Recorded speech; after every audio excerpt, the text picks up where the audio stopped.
افسانه‌های جالب، قصه‌های رنگین، دلیری و چالاکی قهرمان‌های افسانه‌های خلق تاجیک در برنامه خواب شیرین برای بچه‌های عزیز و شیرین از رادیوی تاجیکستان.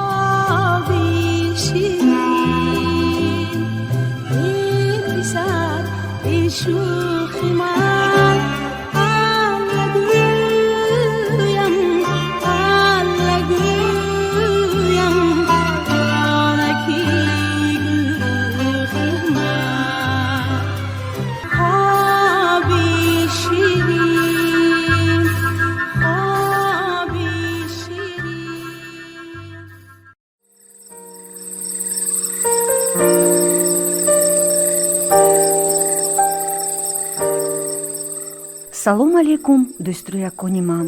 имрӯз ман бароятон афсонаи рӯбоҳи саёдро мехонам. хайр, омода ҳастед? ин тавр бошад, гӯш кунед. буд набуд, як рӯбоҳи хидматгори шер буд. рӯбоҳ пасмондаҳои сайтҳои шерро хӯрда, бо дили хурраму хотири ҷамъ зиндагӣ мекард. не дурӯғ шуд. ӯ ба шер ба зӯрию тавоноии ӯ ҳасад бурда ғам мехӯрду азоб мекашид ва аз дил мегузаронид ки чаро ӯ ба мисли шер зӯр несту наметавонад ба як ҳамла сайд бигираду пора кунад ва бихӯрад.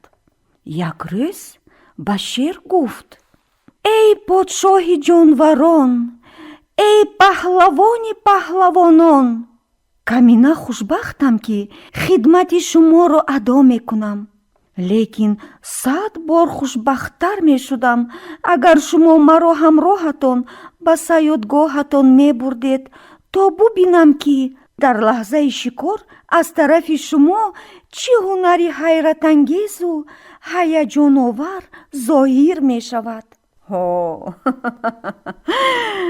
ай бачаҳои азиз, ин суханон ба шер фориду рӯзе рӯбоҳро ба ҷое бурд ки шикоргоҳи ӯ буд. онҳо рафтанд, ба як теппа расиданд. ку рӯбоҳ, ба болои теппа баромада бин, ягон ҷондор менамояд, фармуд шер.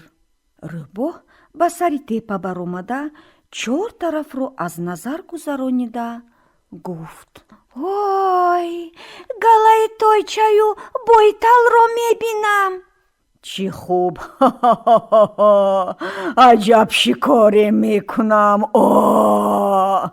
хурсанд шуда хитоб кард шер ва омодаи ҳамла шуда аз рӯбоҳ пурсид: алҳол чашмони ман чӣ хел метобанд? суб сурх, ҷавоб дод рӯбоҳ. ёли ман чӣ? ёлам баланд шуд? пурсид шер. бале, сих шуд, ҷавоб дод рӯбоҳ. думам чӣ? думи шумо қамчин бар ин сахту таранг шудааст, гуфт рӯбоҳ. шер ин вақт ба галаи аспҳо ҳамла карда, як тойчаро зери худ гирифту сари онро тоб дод. гала рамиду рӯй ба гурез овард. рӯбоҳ бошад, лабашро лесида гирди шер мегашт.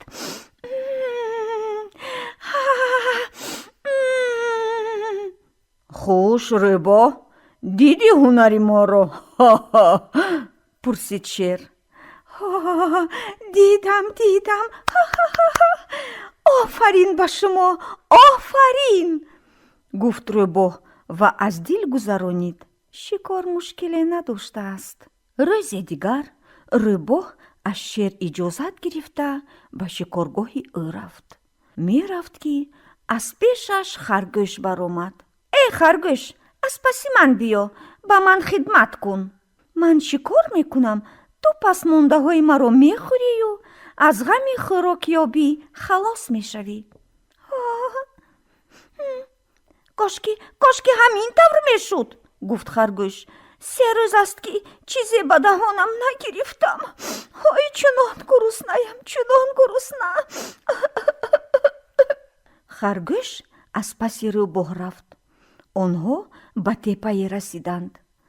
روباه آنجا باز ایستاد و گفت: کنی خرگوش، به بالای تپه برآمده بین، یگان جاندار می نماید.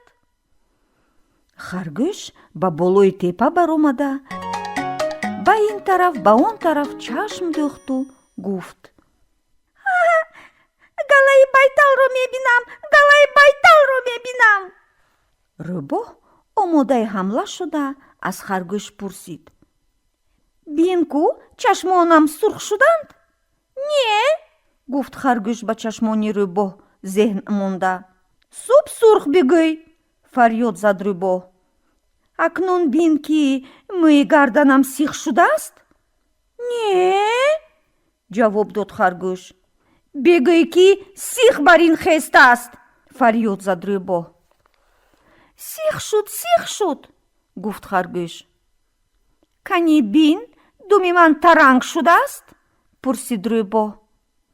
نه، قطع آویزان، جواب داد خرگوش. قمچین بر این سخت و ترنگ شده است بگوی، گفته فریاد زد و خود را به بالای یک تایچه انداخت. مادری تایچه این حال را دیده با سرعت تاخته آمد و روباه را زیر پایش گرفت. از ضرب سمهای او روباه مچق شده چشمانش را خون پخش کرد.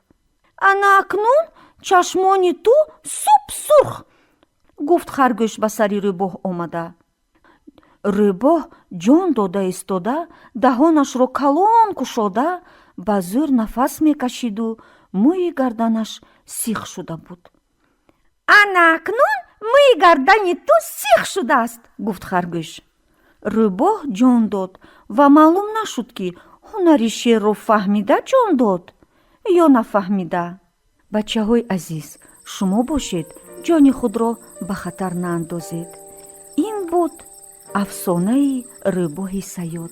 به همه شمایان خوابی خوش و شیرین را تمنا دارم. خیر، تا وخری آینده.